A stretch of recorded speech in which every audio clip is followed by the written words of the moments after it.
Good morning, broadcasters. 360 Seconds News and Commentary for Broadcast Professionals is on the air.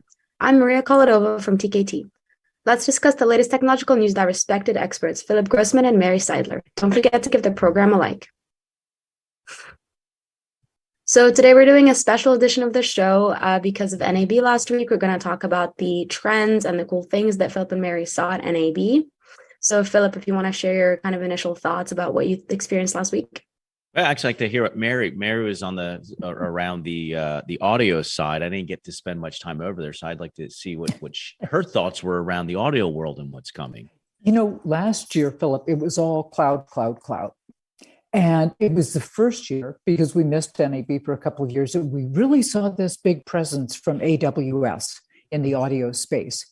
This year, it was more the hybrid approach. So people weren't talking about specifically only going in the cloud, but trying to figure out workflows. And then AI. AI was the biggest thing over there. The other thing, and I'm curious how much video customers really look for this, is the first time I heard just every radio station asking about AES 67. Because now they figured out, hey, to get all of this stuff to work together, we have to have compatibility. In the past, everyone would just stick with one little silo, whether it was Ravenna, it was Livewire, but now the customers are pushing back saying, we want things to work together. So what did you see with that? Yeah, it's funny because on the video side, it's obviously simply 2110-30 is the audio. I believe it's the audio side is 30, which is AES 67, but it's a little bit different than AES 67. So it's got some changes. So I think that there's a push on the video side to normalize the audio side a bit more. I'm actually working with a large customer that interaction was a little complicated. So they're doing MADI gateways in between, which is frustrating them. But I think we're starting to see that merge. And like you said, I saw as well, last year was cloud, even at IBC, everything was cloud. Everybody's going to the cloud. And from the manufacturers I spoke to and customers, there was sort of a step back from the cloud. It's going to be a component. Is it going to be the dominant component? Last year I would have said, yes, that's what everybody thought. This year I see it as being adjunct to it, which is interesting that they are, it's always neat to see trends at these events. It was 4K a couple of years ago, and then it was drones everywhere. And I think last year everybody had an LED screen. This year I didn't see an overwhelming trend. This felt like a evolutionary year as opposed to a revolutionary year. I think we've broken through the 4K barrier. So you've got 6K and 8K. So no one's touting. I didn't see a 16K or 12K camera listed anywhere. I saw not quite as many LED screens and walls for virtual production. So those who do virtual productions did the virtual productions. There's one new drone, and DJI had a new drone that was 30 grand when it's fully outfitted. So obviously they have gone in a different direction for their professional stuff.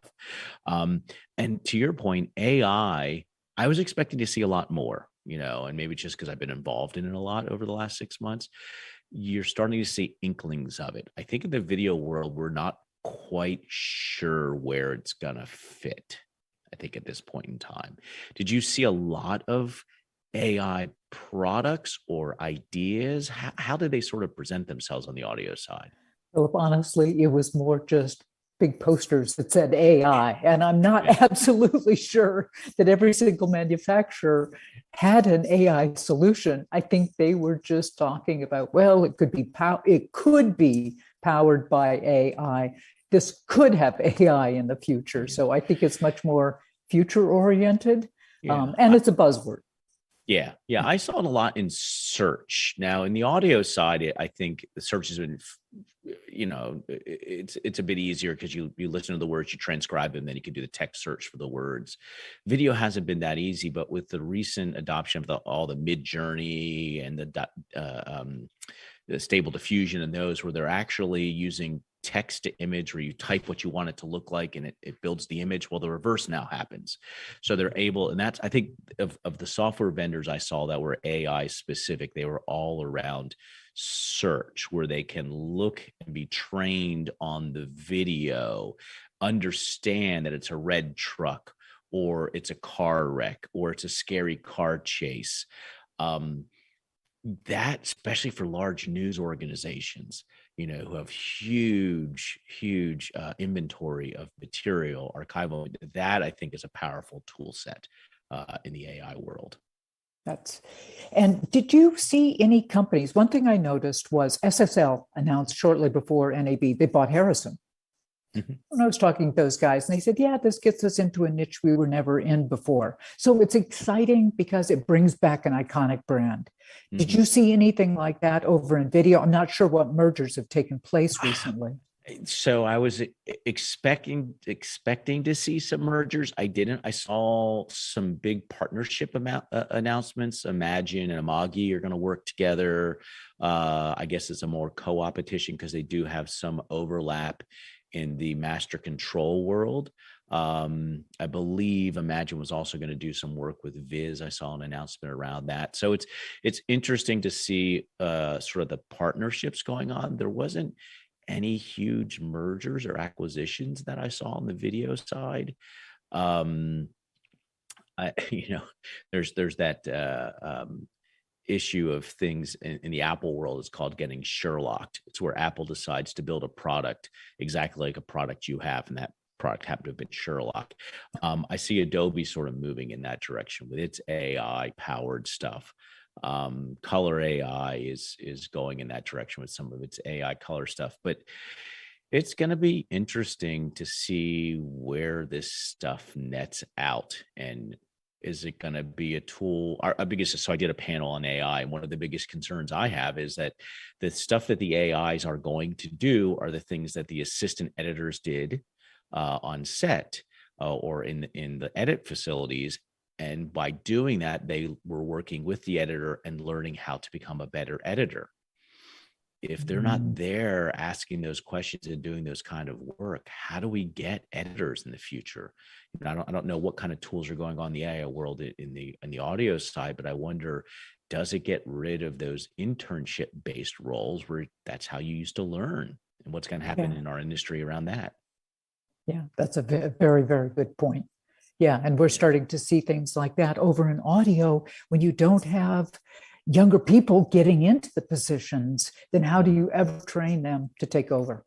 And I worry about the lack of creativity just using AI.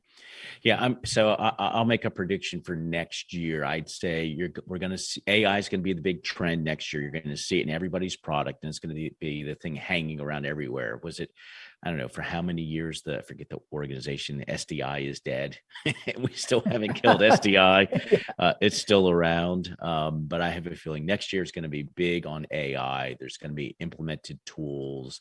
It's going to be doing jobs that we never thought. I think in the XR, VR world, especially, anything that can help simplify the task of camera tracking and motion capture.